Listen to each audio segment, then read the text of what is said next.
Hello friends, welcome to SSC coaching centre. दोस्तों, आज मैं आपके लिए गणित के बहुत ही इंपॉर्टेंट क्वेश्चन लेकर के आया हूं। पूरा वीडियो जरूर देखिएगा। चलिए स्टार्ट करते हैं। पहला सवाल है, वर्तमान में ए और बी की आयु का अनुपात 3:1 है। 4 वर्ष पूर्व अनुपात 4:1 था। ए की वर्तमान आयु कितनी है? दो व्यक्ति हैं आपके पास, ए और बी।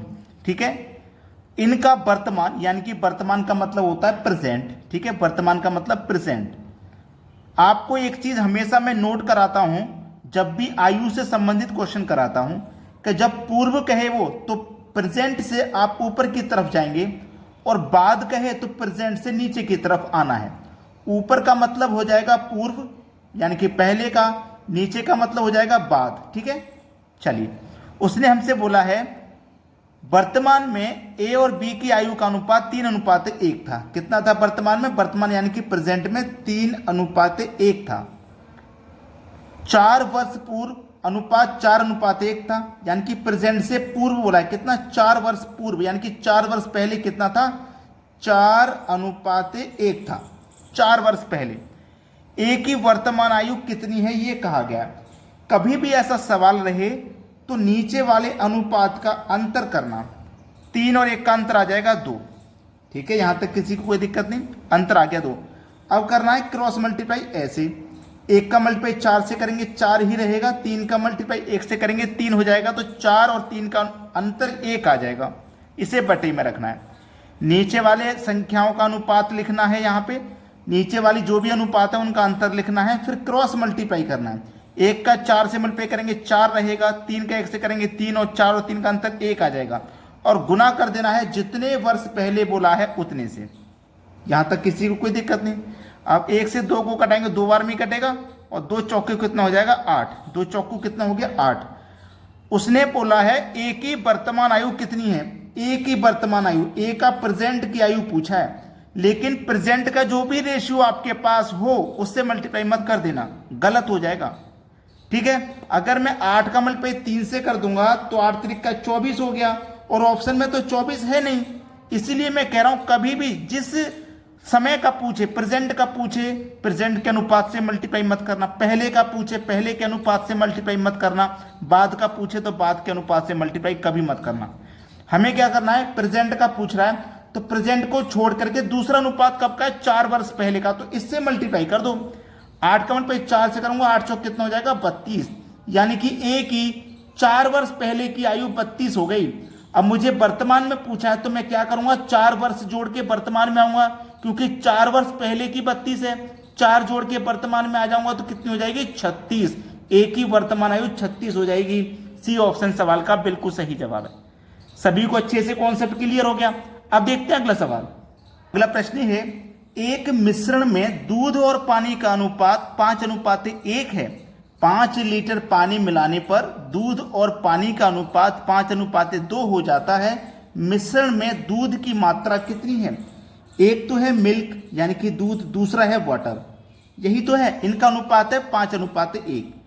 5:1 दिया गया है। 5 लीटर पानी मिलाने पर दूध और पानी का अनुपात 5:2 हो जाता है। 5:2 हो जाता है 5 लीटर पानी मिलाने पर।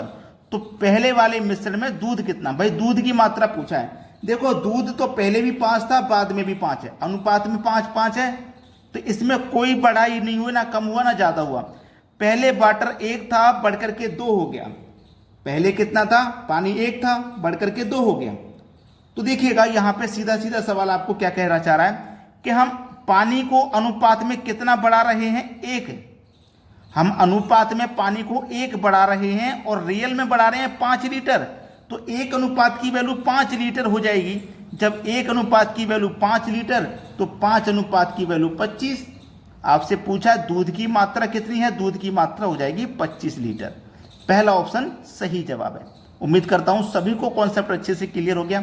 जब हमने अनुपात में 1 बढ़ाया है और संख्या में 5 बढ़ाया है तो 1 की वैल्यू 5 हो जाएगी। जब 1 की वैल्यू 5 तो 5 की वैल्यू 25। समझ में आ गई बात? चलिए अब देखते हैं अगला सवाल। अगला प्रश्न है, 3 संख्याओं का औसत 154 है।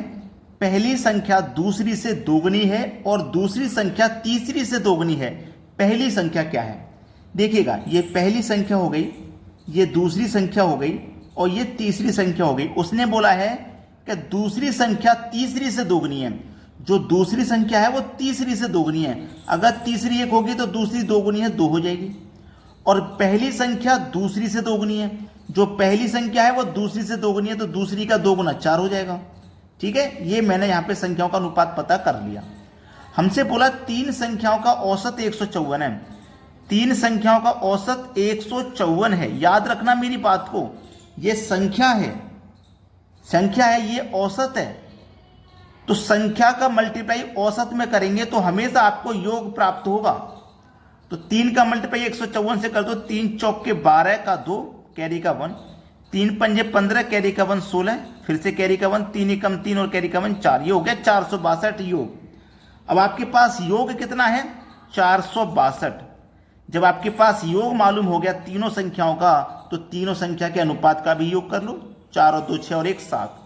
तो इस योग में अनुपात के योग से डिवाइड कर देंगे। ठीक है, 7 6 42, 4 बचेगा, फिर से 42, 7 6 42, 66 बार में कट गया। बोला क्या है, पहली संख्या क्या है? तो पहली संख्या का अनुपात कितना है? 4।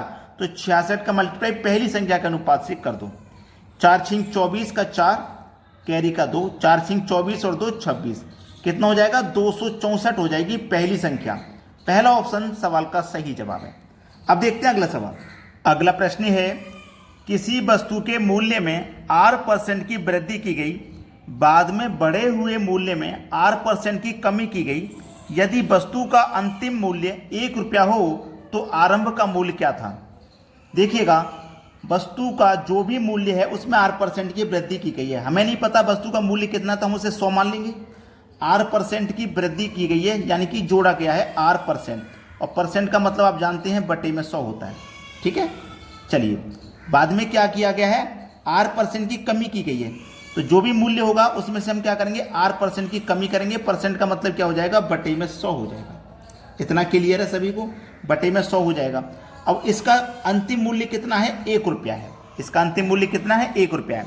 अब ये जो 1 है, अब मैं इसको पूरी वैल्यू को इधर लेके जाऊंगा तो ये मल्टीप्लाई में हो जाएगी। 100 ऊपर हो जाएगा, बटे में क्या आ जाएगा? अब ये 100 प्लस R है, बटे में आके 100 माइनस R आ जाएगा।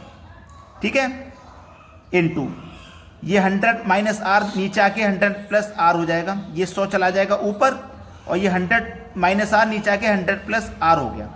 ठीक है, यहाँ तक। अब देखिए, 100 का गुना 100 से होगा तो ये 10,000। ठीक है, अब यहाँ भी 100, यहाँ भी 100। 100 का गुना 100 से कर दो तो 10,000। R का गुना R से कर दो तो R², लेकिन प्लस माइनस का गुना माइनस रहेगा, और ये R²। अब देखो, ये किस ऑप्शन में? मुझे डी ऑप्शन में नजर आ गया। आप बोलेंगे 1 कहाँ चला गया? इस पूरे का मल्टीप्लाई 1 से करोगे तो यही संख्या तो रहेगी। तो डी ऑप्शन है सही जवाब। अब देखते हैं अगला प्रश्न। अगला प्रश्न है, किसी विद्यालय में लड़के तथा लड़कियां 3:2 के अनुपात में हैं। लड़के तथा लड़कियां, पहले लड़का कहा गया तो पहले लड़के लिखना बॉय, बाद में लड़कियां कहा गया तो बाद में लड़कियां लिखना गर्ल। लड़कियां और लड़कों का अनुपात है 3:2, यही तो है। यदि लड़कों में 20% तथा लड़कियों में 25% विद्यार्थियों को छात्रवृत्ति मिली, लड़कों को कितनी? 20%, लड़कियों को कितनी मिली? 25% छात्रवृत्ति मिली। तो उन विद्यार्थियों जिनको छात्रवृत्ति नहीं मिली, उनकी प्रतिशतता हमको बतानी है। देखिएगा, एक बात आप अच्छे से मैं आपको क्लियर करके बता रहा हूं कि यहाँ पे देखो, लड़कों को मिली है 20%, लड़कियों को मिली है कितनी? 25%। तो लड़कों से लड़कियों को 5% अधिक मिल रही है। और जितने भी छात्र होंगे वो अपने आप में 100% होते हैं। ये बात आप अच्छे तरीके से जानते हो। जितने भी छात्र होते हैं वो कितने होते हैं? अपने आप में 100% होते हैं। ये बात आपको सभी को अच्छे से मालूम है, किसी को कोई समस्या नहीं। अब यहाँ पे क्या करना है आपको? ये आपको 100% होते हैं, ये अच्छे से पता है। ये 20% है और ये 25% है। 20% और 25% को अगर मैं निकालूंगा तो दोनों मिलकर के कितना हो जाएगा? 22%। दोनों मिलकर के कितना हो जाएगा? 22% हो जाएगा। तो 100% में से क्या करूंगा मैं? 22% को माइनस कर दूंगा तो कितना बचेगा मेरे पास? 78% बचेगा।